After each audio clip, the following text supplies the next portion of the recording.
Violencia intrafamiliar. Desgraciadamente, ante la contingencia que estamos viviendo actualmente, la violencia intrafamiliar ha crecido de manera importante. Pero, ¿quiénes sufren de violencia intrafamiliar? ¿Las mujeres nada más? No, también los hombres. Y vamos a ver qué es lo que se tiene que hacer ante esta situación, a quién acudir, dónde pedir ayuda y sobre todo cómo sobreponerse y superar la violencia intrafamiliar.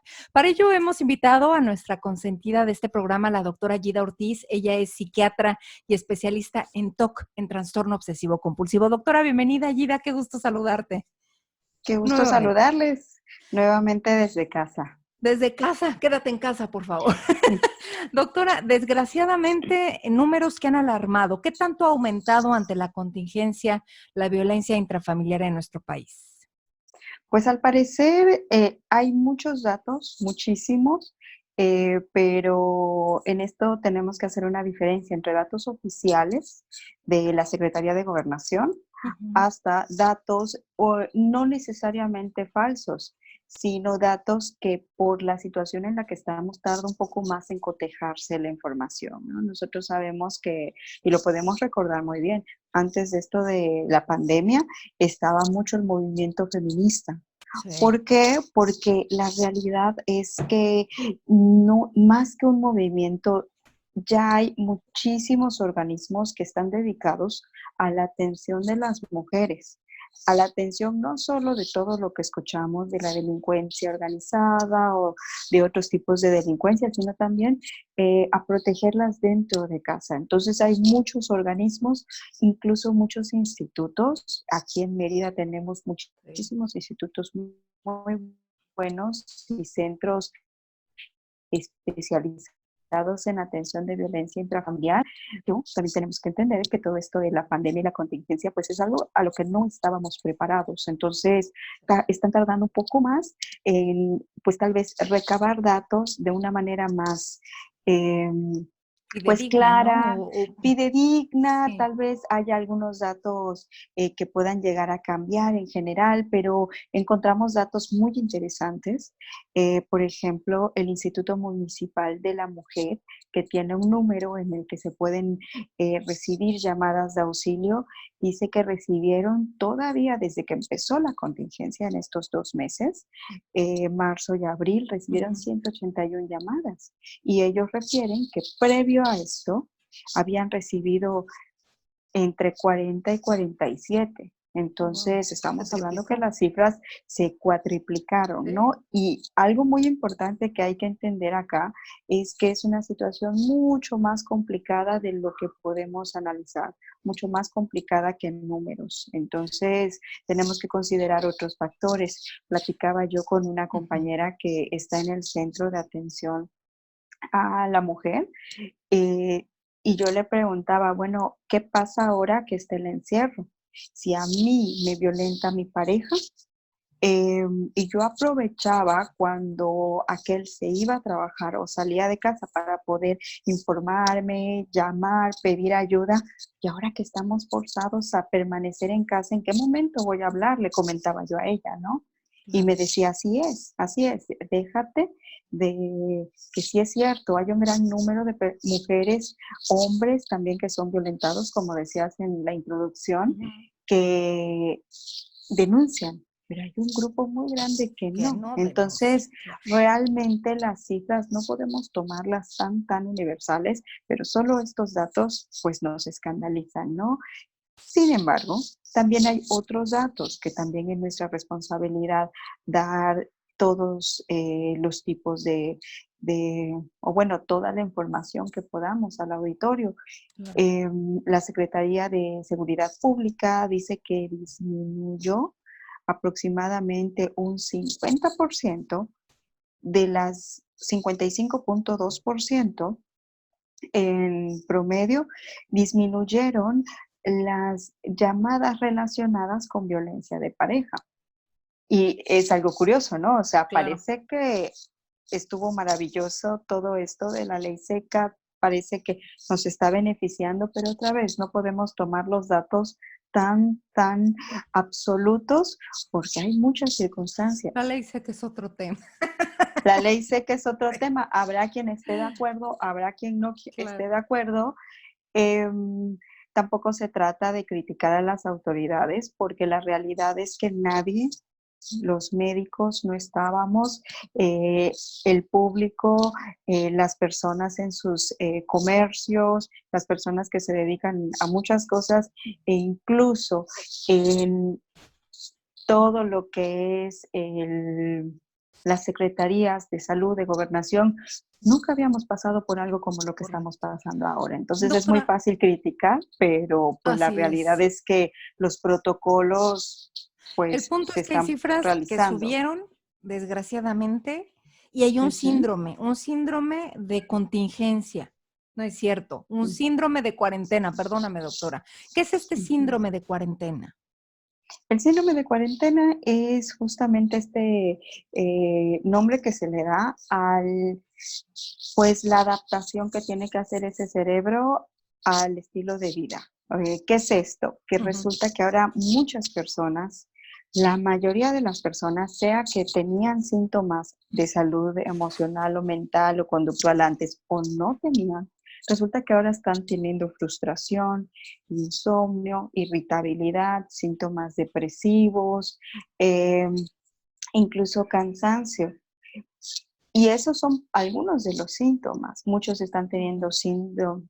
síndromes muy, muy claros de ansiedad, otros de depresión y demás. ¿Por qué? Otra vez, porque nos cambiaron totalmente la jugada, nos cambiaron totalmente la rutina y ese cerebro pues nos pasa la factura. Estaba yo leyendo algo muy interesante, que la segunda pandemia que está arrasando a todo el mundo, dejémonos de hablar de México y las carencias que tenemos en salud. En todo el mundo, la pandemia que actualmente estamos padeciendo muchos es insomnio. Qué curioso, ¿no? Sí, Y resulta que no todas las personas que tienen ahora insomnio sí, es cierto. tenían un trastorno de ansiedad.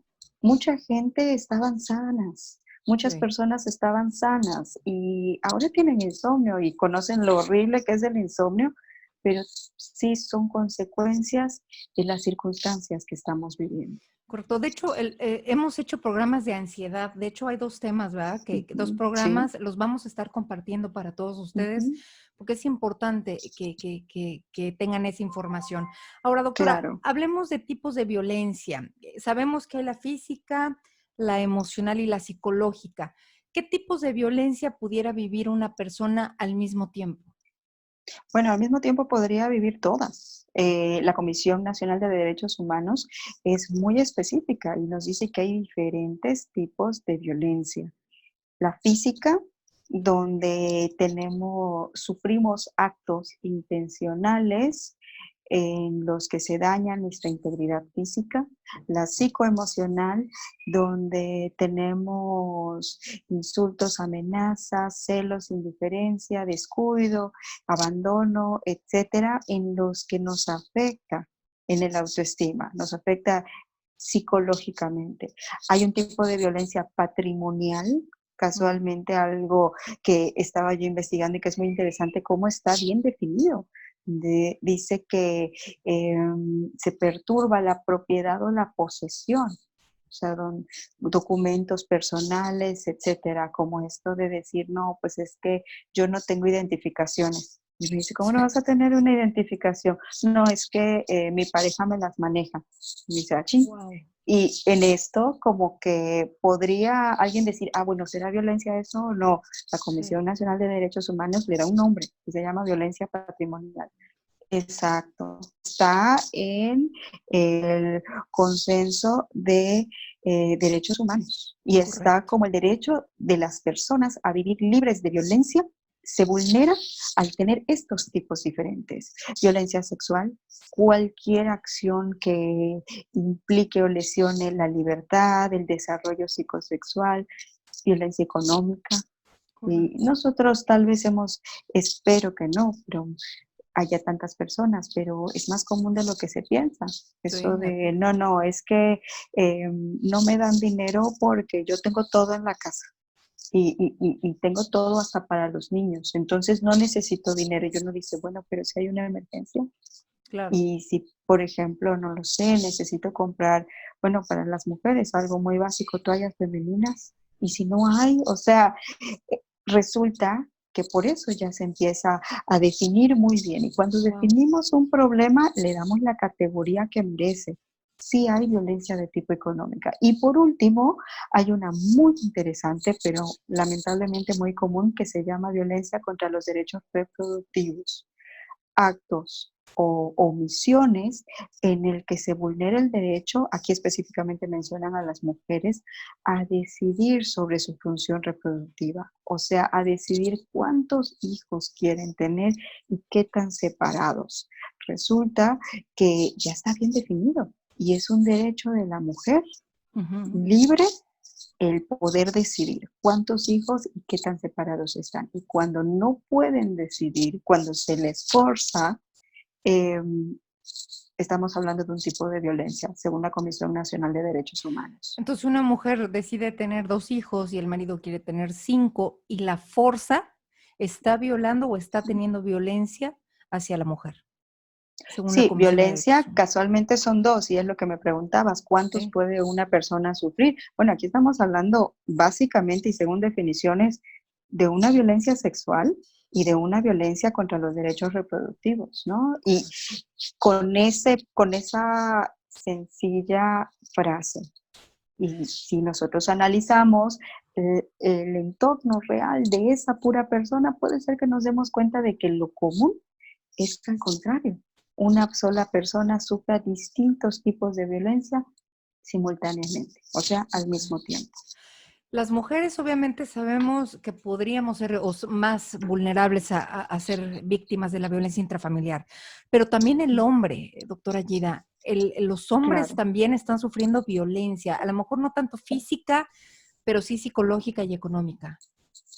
Y muchas veces también pasa la misma circunstancia, como en este tipo de padecimientos tenemos una situación estigmática, una situación de cultura, en una cultura como la nuestra, ¿no? Donde Sí. parece que parece, porque son situaciones que polémicas, ¿no? Pero parece que vivimos en un patriarcado. Entonces, si a mí, independientemente de mi complexión física, a mí como varón, mi esposa me pega, me araña, me apuñala, independientemente de si ella era más grande que yo físicamente o yo era más grande, eso es violencia. Estamos atentando contra la integridad física. Si además se conjunta con que hay insultos, vejaciones, palabras peyorativas, otra vez tenemos dos tipos de violencia que están aunadas, o sea, que están sucediendo simultáneamente, pero es menos frecuente que se denuncie. Y Sí, claro. entran una serie de cosas culturales impresionantes, ¿no? Como el decir, oye, ¿cómo voy a decir que mi mujer me pega? Claro. ¿Cómo voy a decir qué va a pensar la gente? ¿Qué va a pensar mi familia? Pero son situaciones muy complicadas. Correcto. La violencia económica en el hombre, ¿cómo puede vivirse, doctora? ¿Cómo puede ser ese tipo de violencia? Bueno, realmente, si nosotros lo consideramos, igual, yo he escuchado de personas que dicen, no, mi esposa maneja la tarjeta. Y no es que a mí me perjudique, porque ese es el sentido también, que Ujú. si yo en común acuerdo le digo, no, toma tú la tarjeta, yo no tengo problema, o sea, toma tú la tarjeta y nos administramos, y también ese es un derecho de las parejas, ¿no? Poder Claro. decir, ¿sabes qué? Así es mi matrimonio, así es mi familia, todos nos respetamos y los dos nos respetamos, pero así decidimos, es una cosa. Pero cuando nosotros decimos, no, resulta que yo tenía 500 pesos, por decir, para Ujú. pagar la renta y resulta que mi pareja los tomó y entonces yo empiezo a complicarme, pues bueno, si hablamos de definiciones, pareciera que también estamos entrando en un tipo de violencia. El sentido aquí es que Ujú. se vulneren los derechos de libertad, es Claro. todo, es todo. Y por eso me llamaba mucho la atención la definición, ¿no? Lo que tú decías, Claro. violencia patrimonial, pareciera que no. Pareciera que no, pero si se define una situación, es porque es un problema y es porque es complicado. Y nosotros lo hemos escuchado en muchas circunstancias, personas que dicen, no, es que mi esposo o mi esposa me hizo Mm, firmar una carta poder.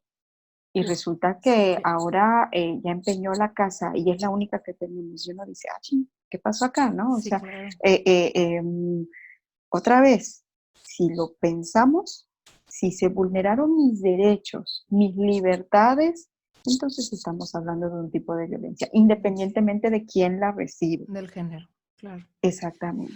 Doctora, ahora, violencia existe, pero necesitamos ayuda. Más allá, ya Ujú. hablamos un poco de números, ya hablamos un poco de tipos de violencia, pero ¿cómo fortalecer ese vínculo de pareja, ese vínculo matrimonial?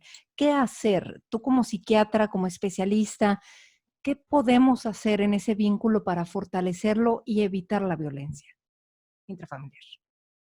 Bueno, realmente aquí debemos separar dos situaciones, ¿no? O sea, si una de los integrantes de la pareja dolosamente lesiona a la otra, entonces estamos hablando de un delito. Correcto.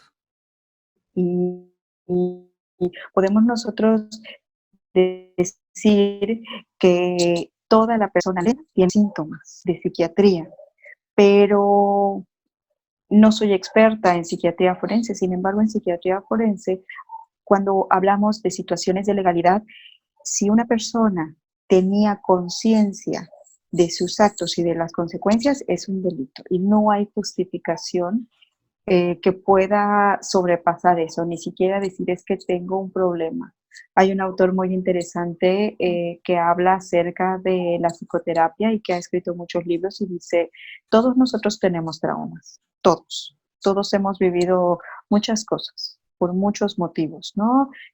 Sin embargo, es responsabilidad de cada adulto hacerse responsable de su propio sufrimiento, atenderse y no lastimar a otros. Entonces, si nosotros quitamos eso de lado, de decir, ok, yo no estoy violentando a mi pareja no me está violentando a mí, pero ahora que nos hemos visto forzados a vivir y ya estamos como perros y gatos, pero sabemos que nos queremos mucho y que nos queremos respetar, ¿qué les diría? Correcto. Realmente en la pareja se necesitan tres cosas. Hay muchos autores que han escrito acerca del amor de pareja, ¿no? Y Mm, cada quien tendrá sus favoritos y demás. Sin entrar tanto en el tema, cada pareja necesita tres cosas. En primer lugar, amistad. Yo cuando quiero un amigo y lo quiero sinceramente, no lo voy a lastimar. Y cuando quiero un amigo, aunque no me guste lo que a él le guste, igual y voy a compartirlo porque es mi amigo y claro. quiero que esté bien. Además, necesitan pasión. Sí, la pasión va y viene y esa es la parte que muchos le llaman hormonal, ¿no? Así como de cuando acaba de iniciar la pareja, pues no se pueden quitar las manos de encima. Sí, la pasión a veces aumenta, a veces disminuye a lo largo de los matrimonios, más si hablamos Claro. de matrimonios de 50 años. Y por último, compromiso. Si nosotros tenemos esas tres cosas, amistad, pasión y compromiso, realmente es más difícil que no podamos superar los problemas o las crisis. Entonces, ¿cuál es el sentido? Que las dos personas deben tener esos tres factores, ¿no? Y entender esta parte, ¿sabes qué? De verdad me harta que dejes tus calcetines en la puerta, me harta, me fastidia. Em, pero voy a intentar resolverlo como lo resuelvo con un amigo. Claro. No voy, por ejemplo, a decirte, ¿sabes qué? Quiero separarme definitivamente y para siempre de ti porque eh, me harta. No, no, no. Sino que uno va a intentar resolverlo. Y hay que entender también muchas cosas. Las parejas tienen que evolucionar. Las parejas tienen que evolucionar y estos tres aspectos deben fortalecerse. Hay algo que le digo a mis pacientes muchas veces, ¿no? Les digo, es cuando me dicen, es que ya no es lo mismo como cuando nos casamos, ya no hay pasión, Ujú, ¿no? ujú. Y digo, bueno, sí es cierto, pero puede ser que las hormonas bajen, ¿no? Vamos a llamarlo hormonas. Puede ser que las hormonas bajen, suban por temporadas, etcétera. Y además hablamos de dos personas, ¿no? Sí, O sea, claro. puede ser que cuando uno tenga ganas de estar en intimidad, por así decirlo, el otro no.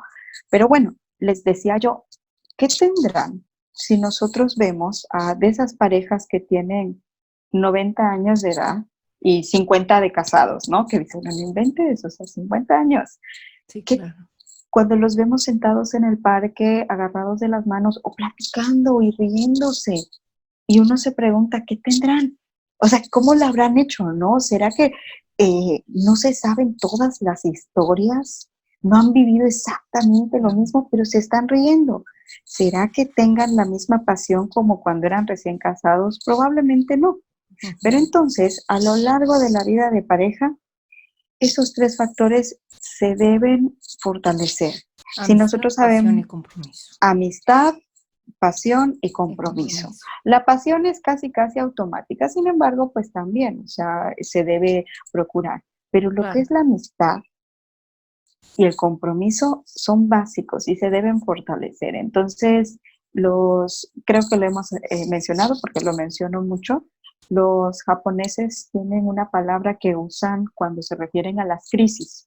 Ujú. Ellos dicen que la palabra crisis se denomina en japonés oniji, que Onigi. es un término que significa tanto problema como oportunidad. Entonces, todo esto de la cuarentena sí puede hacer que realmente cuando yo le estoy viendo la cara a una misma persona 24 horas al día, y ahora llevo 40 días de toda la semana y además hablamos de esto del síndrome de cuarentena. Yo ya estoy frustrada, yo ya me siento cansada, no he estado durmiendo bien. Pues hablamos de una bomba de tiempo. Pero otra vez, esto que dicen los japoneses es muy interesante, porque también hay una muy alta probabilidad de que en esta mala situación que estamos viviendo, sea una crisis lo suficientemente buena para que mi Exacto. matrimonio se fortalezca. Entonces, es cierto, no soy quien debe decir, no, nunca le debo yo decir a una pareja que se divorcie, ni que se Claro. case, ni que siga junta. Esas son decisiones que la pareja debe tomar y ellos se van a hacer responsables. Pero la realidad es que esos tres factores son básicos. Yo respeto a mis amigos, a mis verdaderos amigos. Si yo soy un buen amigo, los respeto. Claro. Entonces, si yo sé que mi pareja tiene un problema, por ejemplo, un problema por algún trauma muy antiguo, difícilmente le voy a hacer bromas con ese tema. ¿Por Claro. qué? Porque la voy a lastimar. La voy a lastimar y como es mi amiga, yo la respeto. Entonces es muy importante que fortalezcamos esas tres cosas. Y por último, otra vez, el sentido de compromiso. Si yo tengo un compromiso con alguien, y no hablo de un compromiso de necesariamente estar casados el resto de sus vidas, porque cada vez lamentablemente eso Más tiempo, ¿no? parece más difícil, ¿no? Pero Claro. si yo tengo el compromiso, por ejemplo, de decir, es que esta es mi casa, esta es mi familia, entonces algo muy básico, yo sé que donde debo ir a dormir es acá, porque Claro. es mi familia. Y tengo este compromiso de ser una pareja, de ser padre o madre si tengo hijos, y tengo el respeto que merece la otra persona. Entonces, son dos temas muy aparte. La parte de la violencia, estamos hablando de síntomas, trastornos y también situaciones delictivas, ¿no? Claro. Pero cuando hablamos de la pareja, hay muchas parejas muy sanas, hay muchas parejas funcionales y de verdad que todo mi sentido de esperanza me dice que hay muchas parejas que se quieren y que Claro. tienen lo suficiente para que en esta mala temporada del confinamiento forzoso nos podamos acercar más al final y salgamos de esta pandemia con más amor, con más respeto, con más amistad. Ver este tiempo como un tiempo de oportunidad para fortalecer Exacto. ese núcleo familiar. De verdad, muchas parejas, Así, doctora, como bien dices, pues muchas veces ya por el trabajo, por las actividades, pues no conviven. Entonces vean el lado bueno, hay que ver lo positivo y como bien dices, estas tres cuestiones tan importantes que es la amistad, la pasión y el compromiso son claves para que los matrimonios puedan fortalecerse y por supuesto la familia. Doctora, Claro. en el copy de este programa vamos a poner tus datos también para quien te quiera contactar, Ujú, también tu fanpage, por supuesto. Y también nos hiciste favor de compartir algunas imágenes con datos importantísimos de dónde dirigirnos o a dónde dirigirnos ujú, si necesitamos ayuda. También, pues denuncia. La denuncia es bien ujú. importante. Si hay violencia intrafamiliar, denuncia, estás a tiempo. Y ahí vamos a poner las imágenes también para que ustedes tengan los datos de las autoridades. Vamos a estarlo posteando también de estos centros que nos dices. ¿Quieres mencionar algo, doctora? Adelante. Sí, y algo nada más que quisiera yo finalizar para todo lo que es el tema de violencia es que la mayor parte de las personas que sufren violencia de tipo intrafamiliar o de cualquier otro tipo, la mayor parte de las personas que sufren violencia muchas veces la han sufrido por décadas. No empezó en el matrimonio, muchas veces empezó en la infancia, muchas veces han sufrido algún tipo de abuso sexual, muchas veces han tenido familias que fueron negligentes en su cuidado. Y hay algo que es crucial que deben recordar y es muy, muy, muy importante. La mayor parte de las personas que han sufrido y que siguen sufriendo violencia se sienten culpables. Pero es muy importante y quiero decirles que no lo digo yo, no es mi opinión, lo dicen las personas que se han dedicado a estudiar este fenómeno, doctores, psicólogos, terapeutas, políticos, etcétera, y personas que trabajan en organizaciones no gubernamentales. La mayor parte de la gente se siente culpable todo el tiempo. Entonces, para finalizar este tema, les quiero decir que no es su culpa. Recuérdenlo muy bien. Recuérdenlo muy, muy bien. No es su culpa. Es una situación muy complicada y hay personas totalmente capacitadas para recibir ayuda y totalmente capacitadas para brindar ayuda. Claro. Y hay institutos gubernamentales completos, impresionantes, donde se les va a dar la ayuda que necesiten en todas las áreas, legal, psicológica, médica, etcétera. Entonces, acérquense, Claro. acérquense. Doctora, quiero agradecerte como siempre muchísimo por la información que nos ayudas llevarle a todos nuestros seguidores, a toda la gente linda que nos sintoniza. Y te agradezco mucho, doctora Gida. Vamos a estar posteando, por supuesto, tu página para que estén en contacto también contigo. Y también te agradezco que, a pesar de que pasamos después esta entrevista, pues los que nos mandan mensajito te lo hago llegar para que les demos una respuesta tú como especialista. Te agradezco mucho, Claro que mi sí. querida doctora Gida Ortiz, es psiquiatra y especialista en TOC, en trastorno obsesivo compulsivo. Te queremos además, amiga, mucho. Gracias, nos vemos y es un Nos gusto como vemos. siempre estar acá. Gracias a ti. El tema fue violencia intrafamiliar, gracias a la doctora Gida. A usted, quédese en casa, recuerde, por ti, por tu familia, por todos. Es bien importante. Que tengan bonito día.